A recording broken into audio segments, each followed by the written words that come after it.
बिस्मिल्लाहिर्रहमानिर्रहीम अस्सलाम वालेकुम। आज इसराइल ने एडमिट किया है कि कुछ देर पहले हिजबुल्लाह की जानिब से या लेबनान के दूसरे ग्रुप की जानिब से बहुत शदीद हमला हुआ है इसराइल पर। इतना शदीद हमला हुआ है कि इसराइल के बहुत सारे फौजी मारे गए हैं, उनकी फ़ौज के बहुत सारे लोग इसमें शदीद तरीन ज़ख्मी हो गए हैं। और सबसे बढ़कर के इसराइल ने खुद एडमिट कर लिया है कि इतनी खतरनाक हिजबुल्लाह से आज उनकी लड़ाई हुई है लेबनान के बॉर्डर पर। उसने कहा है कि हिजबुल्लाह ने एंटी टैंक मिसाइल फायर किए हैं, हैवी शेलिंग की है हमारी फ़ौज पर, उनकी पोजीशन पर।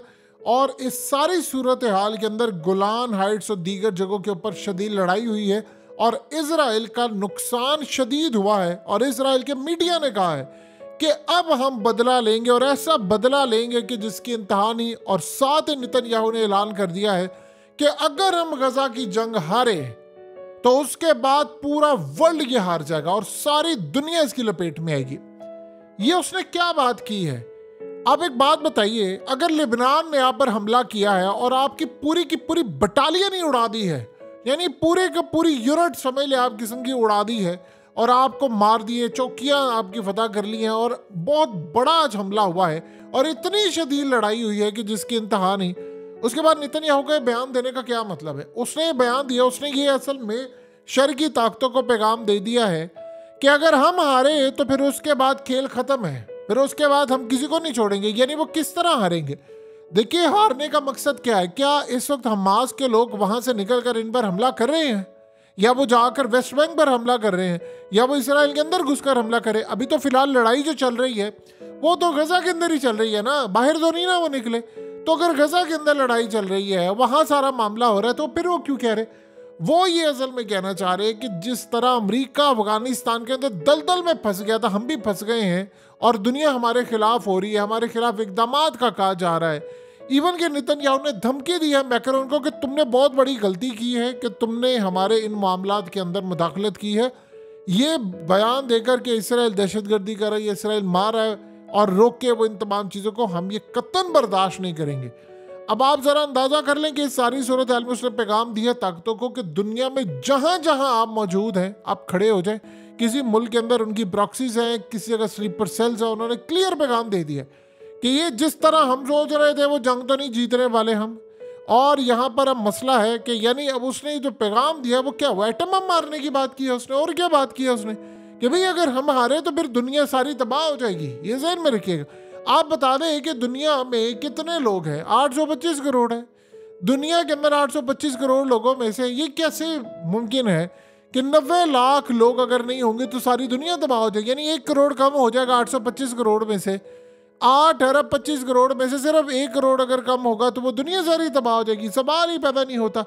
इस वक्त हालत ये है कि इसराइल को इतना बड़ा झटका लगा है, इतना बड़ा झटका लगा है कि साथ ही उन्होंने ऐलान कर दिया है कि ये लड़ाई अब बड़ी खतरनाक होने वाली है। और इसराइल का अब तक का सबसे ज़्यादा जो नुकसान है वो ये हुआ है, इतना शदीद हुआ है कि उनके मीडिया पर कहा जा रहा है कि शदीद बदला लेना पड़ेगा क्योंकि हम पर हर फ्रंट से जंग खुल गई है। देखिए, सादा अल्फाज में समझे तो शायद ये शुरुआत हो गई है कि हिजबुल्लाह इस जंग में कूद पड़ी है और जब वो कूद पड़े हैं तो उसके बाद फिर अमेरिका और बाकी ताकतें भी तैयार होंगी। देखिए, यूजुअली याद रखिएगा, ये बात बड़ी समझने वाली है। कोई हमला होता है, कोई फौजी मारे जाते हैं तो इसराइल कभी एडमिट नहीं करता। हमेशा लट से अगर उनके 100 फौजी मारे जाएंगे तो वो कहेंगे 2-4 मारे गए हैं, 5 है, इससे ज़्यादा नहीं। अपनी तादाद बचानी होती है, डीमोरलाइज नहीं करना होता।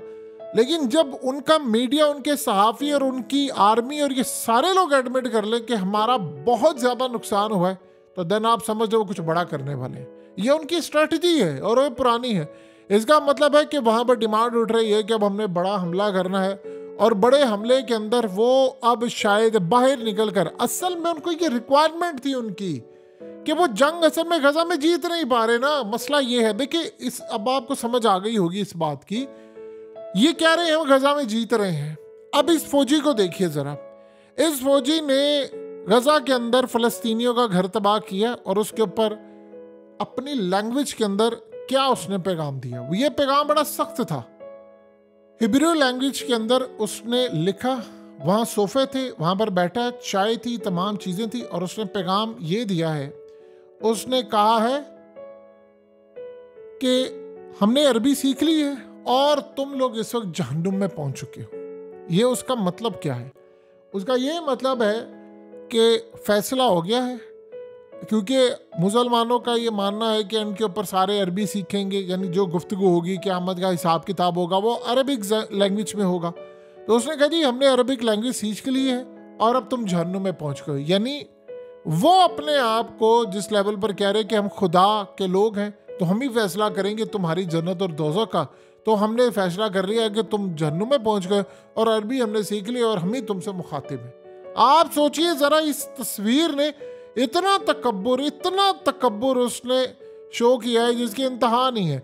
इस वक्त इसराइल की नॉर्दर्न साइड के ऊपर इतने सायरन बज रहे हैं, एंटी टैंक मिसाइल जो है वो फायर किए जा रहे हैं, और इस सारी सूरत हाल के अंदर क्लियर ऐलान कर दिया गया है कि आज इसराइल का बदतरीन और शदीद नुकसान हुआ है। और इस सारे खेल के अंदर इसराइल का अब आखिरी प्लान ये है कि इस जंग को मैं किसी तरह बाहर लेकर जाऊं, क्योंकि ये जंग नहीं जीती जा रही, इसको बाहर लेकर जाना है। और बाहर किधर लेकर जाना है? इसके अंदर शाम को लेकर आएंगे, इसके अंदर लेबनान आ जाएगा, इसके अंदर ईरान आए, अमेरिका को बुलाएं, बाकी ताकतों को बुलाएं, उन्हें क्या कि जंग आपकी है, आप इस जंग को लड़े, हमारा मामला खराब हो रहा है। क्योंकि दुनिया में जो इस वक्त जलालत इनकी हो रही है, दुनिया में किसी की नहीं हो रही, पूरा वर्ल्ड इनके खिलाफ हो गया है। और वो कह रहे हैं कि हम मैनेज नहीं कर पा रहे। यानी आप अंदाजा कीजिए, देखिए लोग ये समझ रहे हैं कि जी बाइकआउट करेंगे हम मैकडोनल्ड का, फलाने का। इसराइल को घंटा फर्क पड़ता है। आपको क्या लगता है कि उसको फर्क पड़ेगा? और दुनिया सारी, देखिए पाकिस्तान में मैकडोनल्ड से सब वेले बैठे हुए, आप दुनिया में जहां मर्जी चले जाएं, इसराइल को फर्क नहीं पड़ेगा। उसकी वजह क्या है? अमेरिका जब तक बैठा हुआ है उसके पास ये दुनिया का सारा मालियाती निजाम उनका है। आप उनको कितना नुकसान पहुंचा देंगे? 1 अरब, 2 अरब, 5 अरब, बस इससे ज्यादा 3, 4, 5 अरब डॉलर से ज्यादा नहीं पहुंचा सकते। वो भी बहुत एक्सट्रीम पर अगर दुनिया चली जाएगी, इतने बड़े लेवल पर नहीं। तो उसके बाद क्या होगा? उसके बाद ये होगा कि अमेरिका उसको 100 अरब डॉलर दे देगा, कहेगा ये पकड़ो, खत्म कहानी। तो उसका नुकसान पूरा। इसराइल अगर डरता है किसी, उसको किस चीज का फर्क है? उसको बाइकआउट का फर्क नहीं है, क्रिटिसिज्म का फर्क नहीं है। हाँ, इस दफा हो रहा है कि लोग सड़कों पर निकले हुए। उसको फर्क क्या है? फर्क उसको सिर्फ एक है, सिर्फ एक फर्क उसको पड़ा है और वो पड़ता है, और वो ये है कि अगर मुस्लिम फोर्सेस आ गई या हमारे खिलाफ कोई लड़ने के लिए आ गए, देन उसको फर्क पड़ेगा। इस वक्त किरियात के अंदर भी अलार्म्स बजना शुरू हो गए शदीद। इतना नुकसान हो रहा है उनका, इतना नुकसान हो रहा है कि जिसकी इंतहा नहीं है। 5 हमले हुए हैं, आप सोचिए जरा, 5 हमले पिछले चंद घंटों के अंदर इजराइल की फौज के ऊपर। और वो कह रहे हैं कि ये जो फ्रंट्स हैं इस दफा जो खुलेंगे इसराइल के लिए, वो 15 से 20 खुलेंगे। बड़े ममालिक इसमें इन्वॉल्व होंगे, बहुत सारे लोग इसमें इन्वॉल्व होंगे। अब इस सारी सूरत हाल के अंदर वो तो क्लियरली कह रहे हैं इस बात को। हुआ ये है कि इसराइल के ऊपर इस वक्त दबाव है, नेतन्याहू के ऊपर भी है। नेतन्याहू कहता है कि दुनिया में कई जगह पर हमले होते हैं, किसी ने कभी कहा है मिसिंग होते हैं, किसी ने जाकर पूछा उन ममालिक से कि आपके वजीरों ने या वजीर आजम इस्तीफे दिए। अब असल में लोग, उनको गुस्सा इतना ज्यादा हो रहे हैं कि तुम्हारे लोग मारे जा रहे हैं, यानी पूरी तरह तबाह हो रहे हैं, और तुम दुनिया के अंदर जाकर ये पैगाम दे रहे हो कि इसराइल नाकाम है। ये कैसे हो सकता है? अब आप सोचिए जरा, इन्होंने अर्दोगान को पैगाम दिया कि तुमने हमास को दहशतगर्द तंजीम डिक्लेयर करो। अर्दोगान ने कहा कि ये हमें कह रहे हैं कि हमास को दहशतगर्द तंजीम डिक्लेयर करो। बिल्कुल भी नहीं, वो है ही नहीं, वो कहाँ से दहशतगर्द आ गए?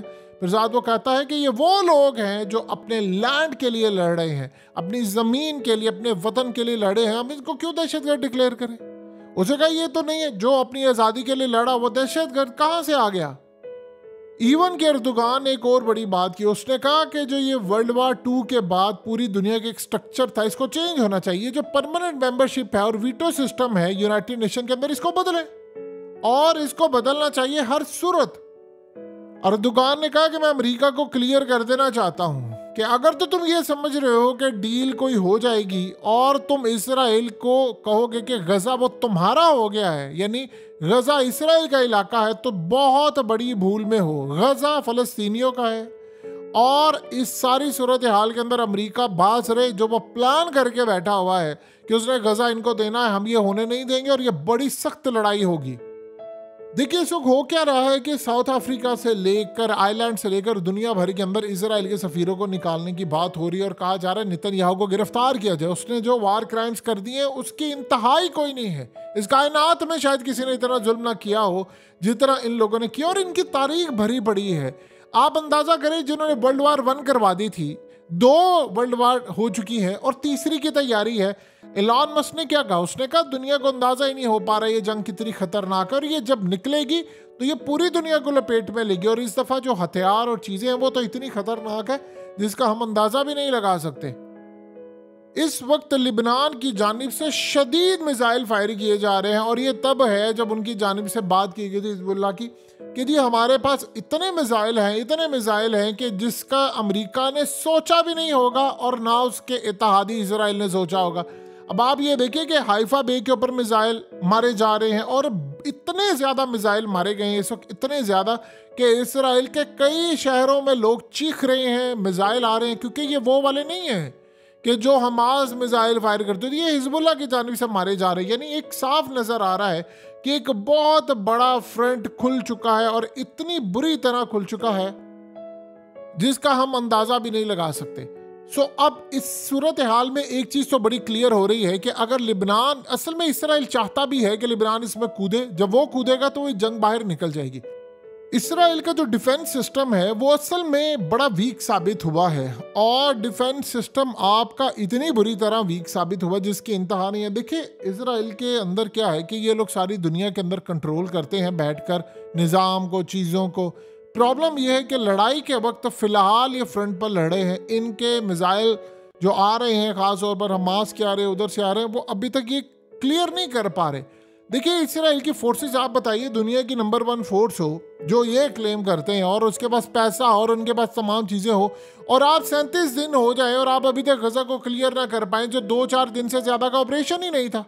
जितने ज़्यादा इसराइल के फौजी मारे जा रहे हैं उतनी बड़ी तादाद के अंदर उन पर प्रेशर पड़ा है। अब आप सोचिए ज़रा, सुरंगों में ये गए हैं और ये उनके इतने काबिल ऑफिसर, बकौल उनके जी हमारे बड़ी इलीट फोर्स के ये लोग थे, वो सारे मारे गए हैं। यानी उनको समझ ही नहीं आ पा रही कि हम कैसे इसको मैनेज करें, कैसे करें। सुरंगों में जाते हैं, उधर से आप देखिए महाज खुल रहे। अभी तो आप अंदाज़ा करें कि बहुत सारे डायरेक्टली नहीं खुले, अभी तो शाम, इराक, इनकी मलेशियाज और फलानी मलेशिया और न जाने कौन कौन सी है, फिर ईरान है, फिर उसके बाद अगर रशिया कूदता है, चाइना ने इसको बैक करना है। ये असल में गले पड़ा हुआ है, लेकिन वो नेतन्याहू एक ही बात कह रहा है। उसके ऊपर असल में फौज की जानिब से भी बहुत ज़्यादा प्रेशर है कि नहीं तुम रिज़ाइन करो, नहीं तुम रिज़ाइन करो, फलाना करो, ये करो। बस इस सारी सूरत हाल के अंदर उनको ये लगता है कि हम इस वक्त तबाही से दो चार हो रहे हैं। देखिए इसराइल का इस वक्त मामला ये है कि जब से ये 36 दिन है, आप जितना मर्जी कह लेंगे इसराइल के अंदर जो भी है, खौफ के साए में वो जी रहे हैं। देखिए हमास के तर्जुमान ने क्या बात की, उसने कहा कि मैं ऐसे लोगों को लड़ाई के लिए उतारा है मैदान में। अबू बैदा ने बात की, उसने कहा जो मौत से मोहब्बत करते हैं वो तो तैयार बैठे हुए हैं कि मौत आए और उनका इस दुनिया से, तकलीफ भरी दुनिया से खुलासी हो, जान छूटे और वो जाए अगले जहान के अंदर। उसने कहा तुम तो इस तरह हो जिस तरह दुनिया से मोहब्बत करते हो, तो जिस तरह तुम दुनिया से मोहब्बत करते हो, मैंने मौत से मोहब्बत करने वालों को मैदान में उतारा है। अब सोचिए ज़रा, दुनिया में आप एक इंसान को किस चीज़ से डरा सकते हैं? मौत से डरा सकते हैं कि तुझे मार दिया जाएगा, फलाना हो जाएगा, ये हो जाएगा। तो जब आपका खौफ ही ख़त्म है, जब आप तैयार बैठे हुए हैं कि यार ठीक है, देखिए एक बंदा, उसका घर का सारा निज़ाम तबाह हो जाए, उसके लोग मारे जाएं, आपने उसके घर की बिल्डिंग गिरा दी, उसके बच्चे मार दिए, उसका सब कुछ तबाह कर दिया, वो जी कर क्या करेगा? उसने तो इंतकाम लेना है। और यही बात उन्होंने कही है कि अब ये जो लोग अगर मैदान में उतरते हैं और उतर कर टैंकों के आगे आ जाते हैं, हर जगह पर आ जाते हैं, तो ये तो सिर्फ वही आ सकते हैं ना जिनको पता है कि भाई हमला होगा और सारी सूरत हाल में हम पर बहुत ज़्यादा इश्यूज खड़े हो सकते हैं, हमें मारा जा सकता है, लेकिन वो अपनी जान की परवाह किए बगैर लड़े हैं। अगर वो लड़े हैं तो तुम लोग टैंकों के अंदर छुपे हुए हो और वो बाहर खड़े हैं। यही असल में हमास ने इनको बात की। उसने कहा कि तुम लोग बाहर खड़े हुए हो, और यानी अपने लोग उनके बाहर खड़े हुए हैं, और तुम लोग टैंकों के अंदर हो, तो तुम लोग कैसे लड़ सकते हो? तुम तो जान बचाने के लिए लड़े हो और वो जान देने के लिए लड़े हैं। ये फ़र्क है, और सिर्फ इतना फ़र्क है जिसकी वजह से तुम इन तमाम चीज़ों में पीछे हो। तो देखिए ये जंग अब हिजबुल्लाह अगर इसमें फुली कूदने वाला, और ऐसा लग रहा है कि बिल्कुल फ्रंट पर हम खड़े हैं और लड़ाई होने वाली है, और अगर ये कूद पड़े इस लेवल पर आकर और बड़े पैमाने पर, तो फिर आप ये समझिए तीसरी जंग अजीम होने से कोई रोक नहीं पाएगा इसको।